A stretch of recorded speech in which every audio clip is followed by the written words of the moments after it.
যাই নামাজের দোয়া। এই যে আমরা যাই নামাজ বিছিয়ে নামাজ পড়ি, যাই নামাজের কিন্তু একটা দোয়া আছে। আমরা যখন যাই নামাজ বিছিয়ে ফেলি, অবশ্যই এই দোয়াটা যদি আপনি পড়তে পারেন, এটার অর্থ কিন্তু অনেক সুন্দর চমৎকার অর্থ আপনি জানেন। কারণ আপনি যখন নামাজে দাঁড়াবেন, আল্লাহ পাক রব্বুল আলামিনের কুদরতি চেহারার দিকে আপনি দাঁড়াবেন। আমার আল্লাহ আপনাকে দেখতেছেন, আপনি আল্লাহর সামনে আপনি দাঁড়াচ্ছেন।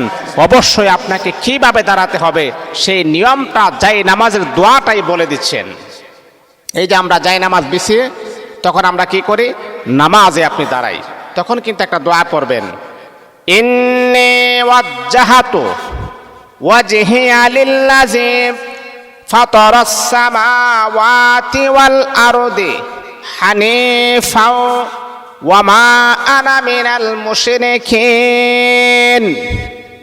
এটার অর্থ সুন্দর।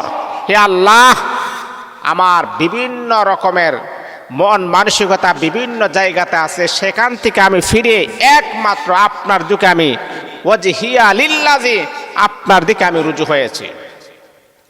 আল্লাহ, আপনি আসমান এবং জমিনের মালিক, আমার মন মানসিকতা একমাত্র আপনার দিকে। আমার বিভিন্ন জায়গাতে আমার খেয়াল চলে যাওয়ার পর আমি আপনার দিকে আমি চলে আসছি। হানিফা ও এক নিষ্ঠতার সাথে, মনোযোগের সাথে, অ্যাক্টিভের সাথে আপনার কাছে আমি চলে আসছি। ওয়ামা আনা মিনাল মুশরিকিন।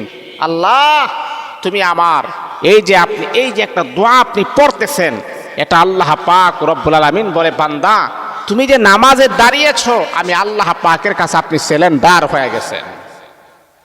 এই জন্যে যাই নামাজ বিছিয়ে ইন্নী ওয়াজ্জাহাতু ওয়াজহিয়া লিল্লাযী ফাতারাস সামাওয়াতি ওয়াল আরদা হানিফাও ওয়া মা আনা মিনাল মুশরিকিন, এই দোয়াটা আপনি পড়ে তারপর আপনি আল্লাহু আকবার বলে নামাজে দাঁড়াবেন। পারবেন তো ইনশাআল্লাহ? আসলে আমরা আজকে এই দোয়াগুলো আমরা ভুলে গিয়েছি। এই দোয়াগুলোর অর্থ কিন্তু অনেক সুন্দর চমৎকার, সেইগুলো আজকে আমরা পড়ি না। আমরা এই আইসেই দাঁড়িয়ে যাই, কোনো অ্যাক্টিভ নাই, কোনো রিল্যাক্স নাই। যেইভাবে যাই নামাজ বিছিয়ে নামাজ পড়লে একটা ঘনিষ্ঠতা চলে আসবে, একটা ইয়াকিন চলে আসবে, একটা বিশ্বাস চলে আসবে, সেই দিকে আমাদের আজকে আর কোনো ফোকাস নেই। অবশ্যই সেই দিকে আমাদের ফোকাস থাকতে হবে। আল্লাহ আমাদের সবাই